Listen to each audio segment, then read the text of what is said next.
அல்லாஹ் தஆலா ஒரு 3 பிரிவினரை பற்றி சொல்கிறார். சமுதாயத்தில் இந்த 3 பிரிவினரும் சீர்கெட்டு போய்விட்டால் அந்த சமுதாயம் கடுமையான வழிகேட்டுக்குரிய சமுதாயம் என்று எச்சரிக்கிறான். அதில் முதல் பிரிவினர் யாருன்னா மத அறிஞர்கள். அல்லாஹ் யூத கிறிஸ்தவ மத அறிஞர்கள் எப்படியெல்லாம் மக்களை வழிகெடுத்தாங்கன்னு அல்லாஹ் சொல்கிறான். இப்போ நாம் அதுக்குள்ள விரிவாக போகலை. 3 பிரிவினர்கள். ஆக மார்க்க அறிஞர்கள் சரியில்லை அப்படின்னு சொன்னால் இப்போ அந்த சமுதாயம் வழிகேட்டினுடைய உச்சத்துக்கே போயிடும்.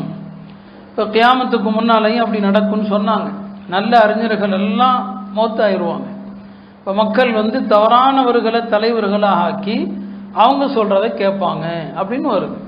இப்போ மார்க்க அறிஞர்களுடைய அவங்க மக்களை தப்பாக வழி நடத்துறது, அதை பற்றி அல்லாஹ் பேசுகிறான். ரெண்டாவது யார் அப்படின்னு சொன்னால் ஆன்மீகவாதிகள்.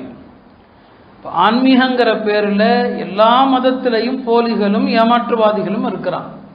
ஆன்மீகத்தை உலகத்தை சம்பாதிக்கிறதுக்கான ஒரு பொருளாக வச்சிருக்கிறாங்க. இதையும் சொன்னால் ரொம்ப போயிடும். ரொம்ப எல்லாத்துலேயுமே இருக்குது, நம்மள்கிட்டையும் இருக்குது. ஆன்மீகங்கிற பேரில் உண்மையான ஆன்மீகத்தை நான் சொல்லலை.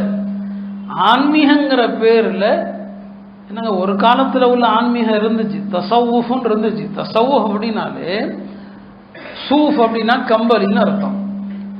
இந்த ஆன்மீகவாதிகளுக்கு ஒரு காலத்தில் சூஃபின்னு சொல்லப்பட்டது. அவங்க கம்பளி ஆடையை அணிஞ்சிருப்பாங்க, ரொம்ப எளிமையாக இருப்பாங்க, ரொம்ப சாதா சீதாவாக இருப்பாங்க. இன்னைக்கு ஆடம்பர வாழ்க்கையை வாழ்கிறதே இந்த ஆன்மீகவாதிகள் தான். எல்லா மதத்திலையுமே அவங்கள்ட்ட இருக்கிற கார் என்ன, அவங்கள்ட்ட இருக்கிற பங்களா என்ன, அவங்க சாப்பிட்ற சாப்பாடு என்ன, இதை நீங்கள் எப்படி புரிஞ்சுக்கிட்டாலும் சரி. இன்னைக்கு யாரையும் நம்ப முடியல. ஆன்மீகத்தில் யாரையும் நம்ப முடியல. ஒரு காலத்தில் இருந்த ஷேகுமார்கள் எல்லாம் அவங்களுடைய பேணுதலும் எளிமையும் அதுக்கு முன்னால் இன்னைக்கு யாரையும் அப்படி சொல்ல முடியல. எல்லாம் எச்சரிக்கிறான். நாம் உலகத்தில் அரசியல்வாதிகளுடைய லஞ்சத்தை கேள்விப்பட்டிருப்பீங்க. குர்ஆன் மட்டும்தான் ஆன்மீகவாதிகளுடைய லஞ்சத்தை பேசுது. இன்னைக்கு ஓதுன ஆயத்தில் யா அய்யுஹல்லதீன ஆமனு இன்ன கஸீரம் மினல் அஹ்பாரி வர் ருஹ்பான் லயஅகுலூன அம்வாலன் நாஸி பில் பாத்தில். ஈமான் கொண்ட மக்களே, கிறிஸ்தவ யூத அறிஞர்களும் அவர்களில் உள்ள ஆன்மீகவாதிகளும் மக்களுடைய பொருளை தவறாக உண்கிறார்கள் அல்லாஹ் சொல்றான்.